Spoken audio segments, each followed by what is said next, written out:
ಅಣ್ಣ ಇದು ನಿಮ್ಮ ಬೈಕೆ ಪ್ಯಾಷನ್ ಪ್ರೋ BS6.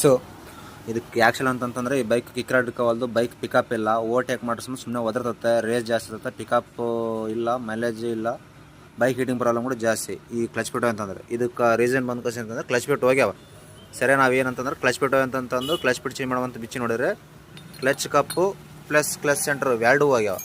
ಇದು ಎರಡು ಈ ಲೈನ್ಸ್ ಬಿಡಬಾರ್ದು, ಈ ಲೈನ್ಸ್ ಬಿದ್ದುಬಿಟ್ಟವ, ಮತ್ತು ಈ ಕಡೆ ಸ್ಟೆಪ್ ಕೂಡ ಬಂದ್ಬಿಡುತ್ತೆ, ಹಿಂಗೆ ಸ್ಟೆಪ್ ಬಂದ್ಬಿಡುತ್ತೆ. ಇವು ಹಾಕ್ಲಾರ್ದಂಗೆ ಓನ್ಲಿ ನಾವು ಕ್ಲಚ್ ಪೆಟ್ ಹಾಕಿವಿ ಅಂತಂತಂದರೆ ಮತ್ತೆ ಕ್ಲಚ್ ಪೆಟ್ ಹೋಗೋ ಚಾನ್ಸಸ್ ಇರ್ತಾವೆ. ಅದಕ್ಕೋಸ್ಕರ ಅಂತಂತಂದರೆ ಓನ್ಲಿ ನಾನು ಕ್ಲಚ್ ಕಪ್ಪು ಕ್ಲಚ್ ಸೆಂಟರ್ ಅಂತ ತರಿಸಿದ್ದೆ, ಅವ್ನು ಕಿಟ್ಟಿದ್ದು ಕೊಡೋಣ, ಅದು ಕೂಡ ಓಕೆ.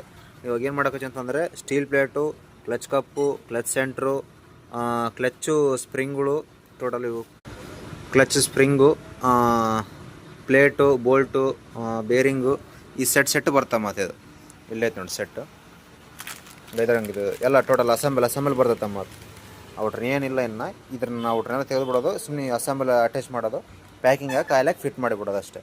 ಪಿಕಪ್ ಅಂತ ಫುಲ್ ಇರುತ್ತೆ, ಮೈಲೇಜು ನಿನಗೆ ಕಿಕ್ ರಾಡ್ ವರ್ಕಿಂಗ್ ಎಲ್ಲ ಕರೆಕ್ಟ್ ಇರುತ್ತೆ. ಪೆಟ್ರೋಲ್ ಅಂದಿಲ್ಲ ಬೈಕ್ನ, ಪೆಟ್ರೋಲ್ ತಗೊಂಬವ್ರಿಗೆ ಮಿಗತಾ ಕೆಲಸ ನಾವು ಸ್ಟಾರ್ಟ್ ಮಾಡಿಬಿಡ್ತೀವಿ.